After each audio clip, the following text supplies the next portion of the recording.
এ বন্ধু তুই কই? আমি তোর বাড়ির পাশে দাঁড়ায় আছি গাড়ি নিয়ে, তাড়াতাড়ি চলে আয়।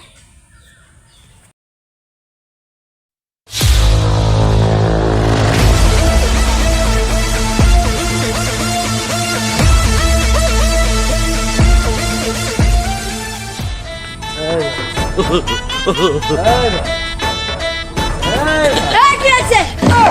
এই মিয়া এই তো জোরে চিল্লানি দেন আপনি আমার নেশাটা করে 12টা বাজা দিলেন। আর যাই হোক ওরা বল করছে। ভাই যে গাড়িটা যে রাখছেন টাকা দিবেন না? কিসের টাকা? এটা তো সরকারি জায়গা, আর সরকারি জায়গার টাকা কিসের? আরে ভাই সরকারি জায়গা তো বুঝলাম, আমরা তো সরকারেরই লোক, ঠিক আছে? এবার টাকা দিবেন না? আপনি গাড়ি রাখছেন, টাকা দিবেন না? তুই সরকারের লোক মানে? তোরে দেখে তো সরকারের লোক মনে হইতেছে না। তুই আমার চেনস আমি কেডা? ও বুঝছি, আমার লোকে চাঁদাবাজি করো, তুমি মাস্তানি করতেছ।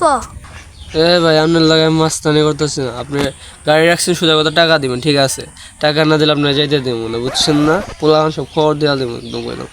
টাকা দিয়া তারপরে যাইবেন মিয়া, মাস্তানি আমি করতেছি না আপনি করতেছেন, টাকা দিবেন। দাঁড়া, তোরে আমি টাকা দিতাছি, তার আগে তোর একটা ছবি আর ভিডিও নিয়ে নি। দেখি ফেস ভালো আসছে তো। এই ভিডিওটা নিলাম, তারপরে তোরে আমি দেখাইতাছি। হ্যালো, যদি পারো তাহলে আমার চুলটা ভাগা করে দেখায়ও। আইসো তুমি। তুই কি বললি? বললাম যদি পারো তাহলে চুলটা বাঁকা করে দেখায়, ঠিক আছে?